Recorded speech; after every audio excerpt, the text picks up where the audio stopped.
Good routine क्या होना चाहिए एक हेल्दी एंड ब्यूटीफुल स्किन के लिए? दिन में 2 से 3 बार आपको फेस वॉश करना चाहिए। कोई मेकअप का इस्तेमाल करते हैं तो मेकअप रात को सोने से पहले कंप्लीटली वॉश करके सोना चाहिए। If you are worried about sun tan तो सबसे पहले ये ध्यान में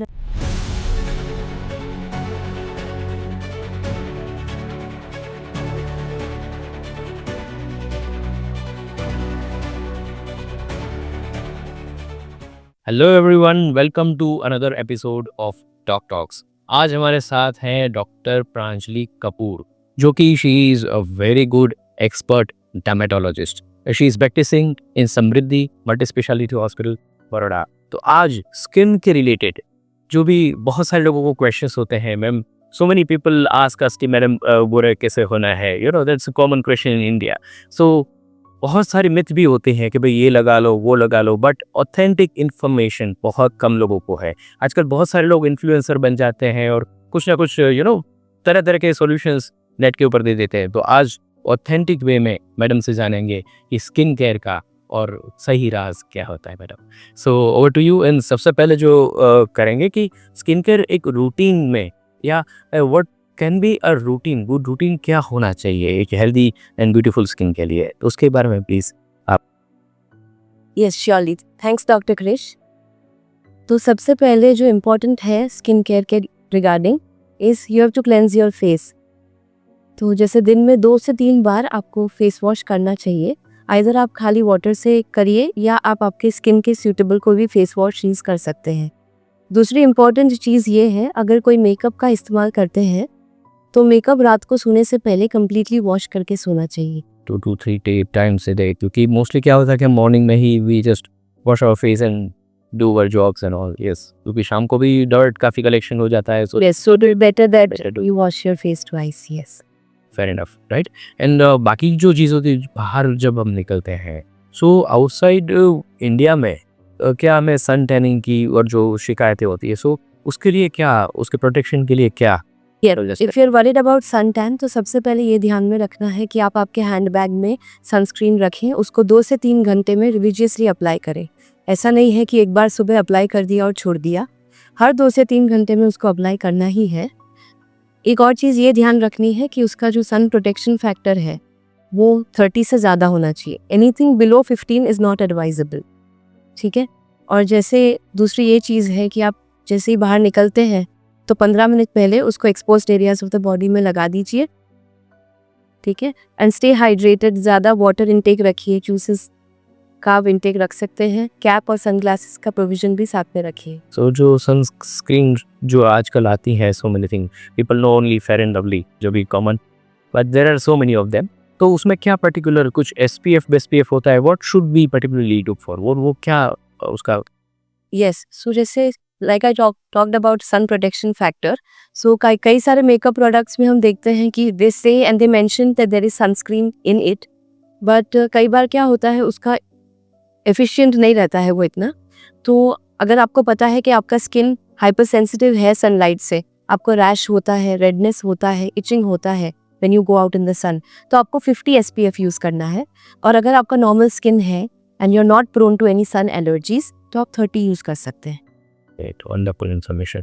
और मैडम ये हो गई बात बाहर की, लाइक, पर कुछ कुछ लोग हैं जो आजकल post Covid specially work from home का कल्चर काफी बढ़ता जा रहा है। तो घर पे रह के भी उनको कुछ, डू दे नीड समथिंग, क्या करना चाहिए वर्क फ्रॉम होम वाले के लिए कुछ? यस डेफिनेटली, आइडियली प्रोटोकॉल के हिसाब से अगर आप घर से काम कर रहे हैं तो भी सन प्रोटेक्शन क्रीम यूज़ करना चाहिए, बिकॉज जो लैपटॉप स्क्रीन वगैरह में भी रेडिएशन आता है and it has really bad effects on the skin. तो आपकी स्किन को प्रोटेक्टेड रखिए। ऑल्सो अगर आप पूरा दिन एसी में रहते हैं तो आपकी स्किन की ड्राई होने की पॉसिबिलिटी भी बढ़ जाती है। इन दैट केस आपको फेस पे एक सूटेबल मॉइस्चराइजर लगाना भी ज़रूरी है। सो जो सनस्क्रीन प्रोटेक्टर्स हैं, they actually protect us from the UV radiation. That's a completely new thing. Yes, thank you so much for that vital info, क्योंकि हम सोचते हैं कि बाहर सन नहीं है तो we don't need to apply, नहीं, बट जैसे क्लाउडी वेदर है या मान लो विंटर्स है तो लोग ये मानते हैं कि सनस्क्रीन लगाना एफिकेसी नहीं है उसका, बट ऐसा नहीं है। जो यूवी रेज है वो क्लाउड्स को भी पेनिट्रेट करते हैं और स्किन पे आ सकते हैं। Very true, very true. सो मैडम बहुत अच्छी बात है। अभी नेक्स्ट क्वेश्चन पे हम मूव करते हैं सो हमारा सबका चहीता क्वेश्चन होता है एंटी एजिंग, राइट? यस अपनी उम्र कैसे, जैसे आप already you look quite young, so उसका क्या फॉर्मूला होता है और उसका क्या कोई मेथड होती है और कब, which is the age anti ageing, मतलब क्या, एट विच एज हमें एंटी एज चालू करना चाहिए? यस फॉर एंटी एजिंग सबसे अच्छा यही रहता है कि आफ्टर द एज ऑफ 30 आप कोई भी प्रोडक्ट यूज़ करना शुरू करें। अगर हम बेस्ट एंटी एजिंग सीरम की बात करें तो सबसे अच्छा जो मार्केट में है वो है रेटिनॉल। बट उसका ये ध्यान रखना होता है कि उसको शुरू करने का एक तरीका है। जैसे एक एक दिन छोड़ के उसको पहला हफ्ता शुरू करें। जैसे ही आपकी स्किन उसको टॉलरेट करने लगे वैसे उसको डेली आप यूज़ कर सकते हैं। But it is a night serum. इसमें एक और चीज़ ध्यान रखनी है, अगर आप रेटिनॉल सीरम का रात को यूज़ कर रहे हैं तो आपको मॉर्निंग में सनस्क्रीन डेफिनेटली लगाना है। यस इससे बस जो फाइन लाइंस है, व्रिंकल्स है, ये सब ध्यान में रखते। Great great great. So what is the best serum अगर हम कहें तो रेटिनॉल से, इज़ फॉर एंटी एजिंग। बिल्कुल।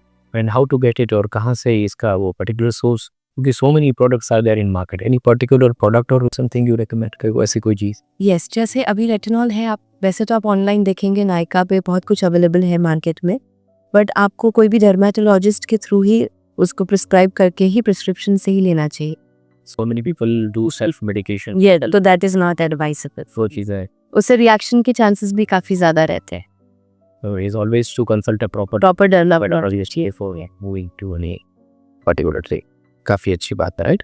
सो नाइट सीरम के बारे में और थोड़ा बताइए कि पर्टिकुलरली जो नाइट सीरम रहते हैं और वो तो उसका कैसे चीज़ है उसमें तनिक? जैसे अगर किसी की ऑयली स्किन है, एक्ने प्रोन स्किन है, तो वो रात में नियासिनामाइड सीरम यूज़ कर सकते हैं।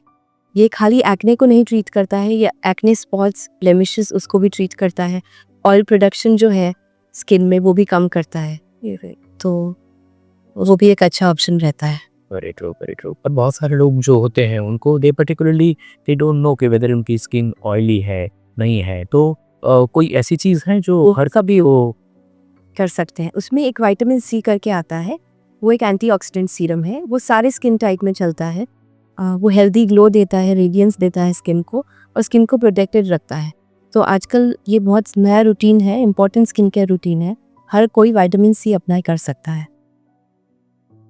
ग्रेट, सही है, राइट? और एक और काफ़ी सारे दर्शकों का ये क्वेश्चन रहता है जो पहले से भी काफ़ी फेमस चीज़ भी है, फेशियल पील्स, या तो वो जो पीलिंग या पील ऑफ या वो चीज़ें होती हैं, तो उसके ऊपर थोड़ा सा आप लाइट डालिए। यस जैसे फेशियल पील्स हैं वो आइडियली उनमें करते हैं जिनको सनस्पॉट्स है, किसी भी तरह का पिगमेंटेशन है, डार्क सर्कल्स है या एक्ने है।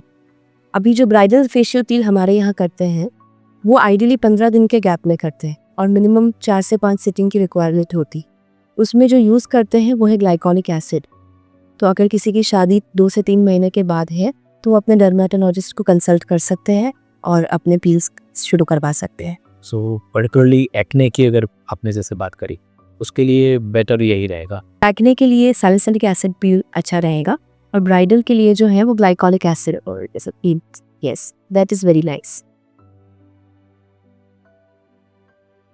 और जो सन स्पॉटिंग होता है, जो सन स्पॉट्स होते हैं, उसके लिए कोई पर्टिकुलरली पील कोई अलग से आता है? हाँ जैसे ग्लाइकोलिक एसिड भी we can use in that. Other than that vitamin C peel आता है, लैक्टिक एसिड पील आता है, वो सारे ऑप्शंस भी अच्छे रहते हैं। इज बेटर के जो सस्टेन Yeah. और pigmentation. Yes that can be taken care of. Yes और वो सिर्फ फेस पे नहीं, वो बैक पे भी रहता है, हैंड्स पे भी हम कवर कर सकते हैं, स्पेशली जिनको सन टैनिंग होती है।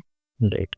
अभी अगर हम रूटीन बात करें कि हर कोई चमकना चाहता है, चमक दमक चाहता है, सो ग्लोइंग स्किन के लिए शायद काफ़ी ये ऑब्वियस सा क्वेश्चन है, सो जनरलाइज्ड क्वेश्चन है, सो ग्लोइंग स्किन के लिए कौन सी चीज़ आप सजेस्ट करते हैं, what is to be used? तो जैसे काफ़ी प्रोडक्ट्स में रहता है अल्फा आर्ब्यूटिन, कोजिक एसिड रहता है, विटामिन सी है, फिर ग्लाइकोलिक एसिड है और निकोटिनामाइड जैसी चीज़ें यूज़ कर सकते हैं। ग्रेट ग्रेट ग्रेट, सही है। सो कैसे पता चलेगा कि मेरी जो स्किन टाइप है या इंडिविजुअली, चलिए मेरी बात करें कि मुझे क्या यूज़ करना चाहिए या हाउ टू नो इट? जैसे अगर आप फेस वॉश करते हैं और आपका स्किन ड्राई हो जाता है, थोड़ा रफ हो जाता है, आपको इचिंग आती है स्किन में, तो आप अज्यूम कर सकते हैं कि आपका स्किन ड्राई है। इन दैट केस आपको gel based face wash use करना है, ठीक है। अगर यही आपका स्किन ऑयली रहता है, शाइनी लगता है, वॉश करने के बाद बिल्कुल सूखता नहीं है, स्मूथ रहता है, देन वी कैन अज्यूम कि आपका स्किन ऑयली है in that case foam based face wash use करना चाहिए। ग्रेट, काफ़ी अच्छी बात है। सो मच आई थिंक हमारा दर्शक जो है so many vital information they are getting, so quite good. So madam एक बात खास पूछनी थी कि the winters are coming, winters are becoming harsher in some days.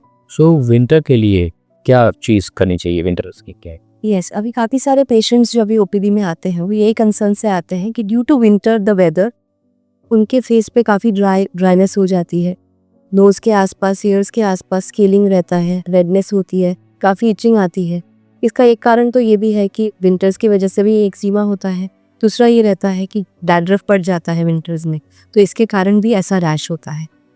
तो उसमें वही ध्यान रखना है कि आप एक मॉइस्चराइज़र यूज़ करिए और एक सन प्रोटेक्शन क्रीम यूज़ करिए। सो डियर फ्रेंड्स, आपको आई होप बहुत सारी वाइटल इन्फॉर्मेशन मैडम के साथ वो हुई होगी। आपके कोई पर्टिकुलर डेडिकेटेड क्वेश्चंस होते हैं आपके खुद के स्किन के रिलेटेड, आपके कोई फैमिली फ्रेंड्स के रिलेटेड, तो काइंडली आप हमें कमेंट में बता सकते हैं। And do not forget to subscribe the channel and kindly share it to all your friends. Thank you so much madam for being with us. Thank you sir.